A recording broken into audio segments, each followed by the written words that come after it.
Oh, who am I voting for? Probably Biden. Like, it's not firm, but I have a problem with Trump's morality. I like, I feel like Trump is very Trump first, and that's a problem for me. Um, I feel like take this COVID thing, right? What do you think his focus is? Does he have a plan for dealing with the pandemic, or does he have a media plan for winning the election? Like when he goes out there and talks to people every single day and says, "What? Yeah, we're going to have 5 million tests a day. We'll do that. That's for sure." Oh, this flu, or it's not as bad as the flu. It's no big deal. Oh, it's worse than the flu. You know, if we get less than 250,000 deaths, that'll be a great success. Um, it's really China. Hey, I did this thing in China. I reacted quickly to this. I'm fantastic. He goes up there and sells what he's doing every day instead of like delivering hard truths and making science-based decisions, right?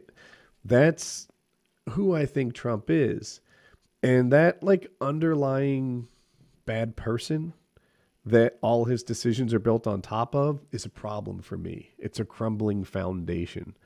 Um, they're painting Biden as senile, and there might even be something to that, right? He's been gaffe prone his whole life, but they're kind of full of shit about it too. And I watched like Rogan and Brendan Schwab talk about it.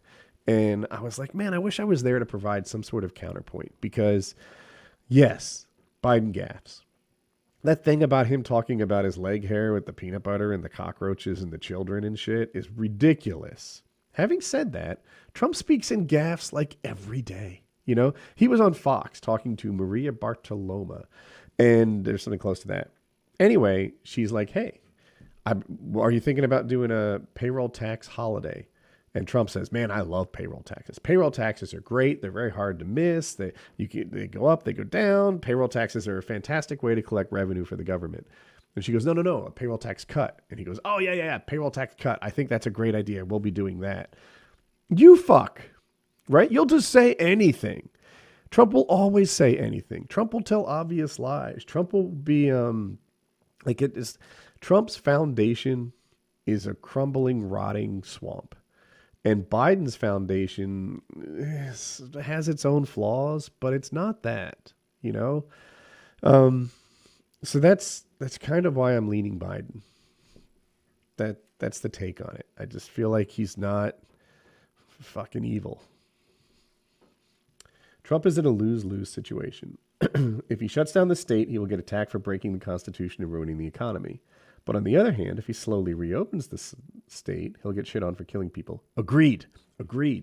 But I've seen other people deliver this unfun truth and not take heat for it.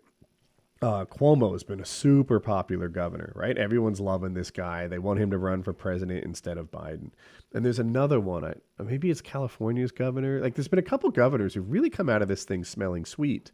And I think the reason is they discovered that a truth you don't want to hear is better than a lie that you love, because those lies that you love erode the person telling the story.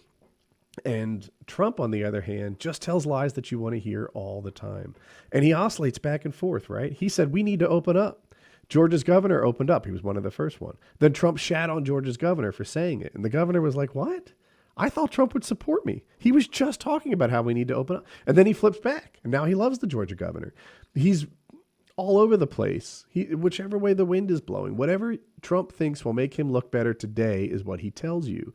Whereas other guys are like, man, you know, this is what we learned.